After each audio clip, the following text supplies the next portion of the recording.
నేను చెప్పాల్సిన అవసరం లేదు. ఇక్కడ చాలామంది ప్రత్యక్ష భాగస్వాములు కాబట్టి తెలంగాణ ఏర్పడే నాటికి తెలంగాణ రాష్ట్రం ఈ ప్రాంత ప్రాజెక్టుకి 6,157,000 కోట్ల రూపాయలు అప్పుడు ఖర్చు పెట్టారు.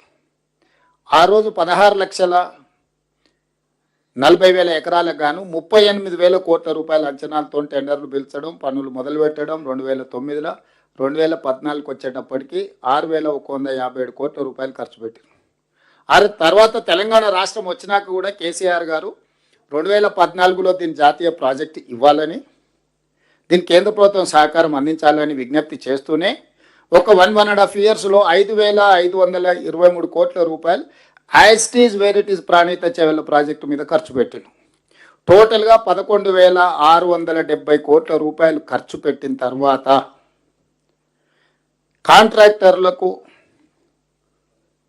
కాంట్రాక్టర్ల నుంచి కేసీఆర్ వసూలు చేసుకోవచ్చిన కమిషన్లో వచ్చిన చర్చలో భాగంగా ఆనాడు ఈ ప్రాజెక్ట్ రీడిజైనింగ్ అనే పేరు మీద కేసీఆర్ ఆలోచనలు మారిపోయినాయి.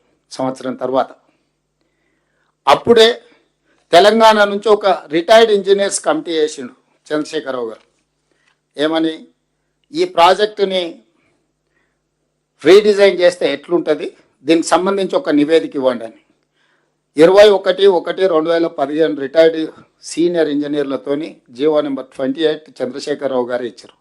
అందులో ఎవరున్నారు రిటైర్డ్ ఇంజనీర్లు?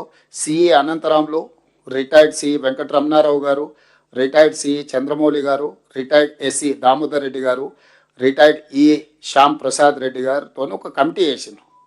ఈ కమిటీ మొత్తం స్టడీ చేసి కేసీఆర్ గారు ఏ ఆలోచనతోనైతే ఊరు మార్చి పేరు మార్చి అంచనాలు పెంచి నిధులను కొల్లగొట్టాలని స్కీమ్ వేసిండ్రో 2015లో కేసీఆర్ స్వయంగా తెలంగాణ రిటైర్డ్ ఇంజనీర్లతోని కమిటీ చేస్తే వాళ్ళు స్పష్టంగా చెప్పిండ్రు, మీ ఆలోచన తప్పు.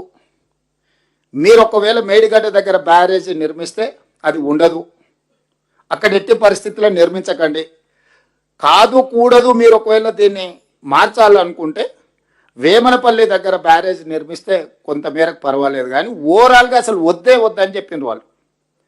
ఆ రిటైర్డ్ ఇంజనీర్స్ ఒఫీషియల్గా సబ్మిట్ చేసిన నివేదికను తొక్కిపెట్టి ఆయనకు నచ్చినట్టు ఇవ్వలేదు కాబట్టి దాన్ని పక్కన పెట్టి వ్యాప్కోస్కి ఈయనకి ఏం కావాలనో చెప్పి ఒక స్టడీ రిపోర్ట్ ఇవ్వమన్నాడు.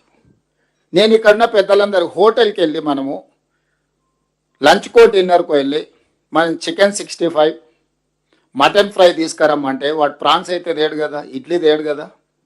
మనం ఏది ఆర్డర్ ఇస్తే వాడు అదే తీసుకొస్తాడు.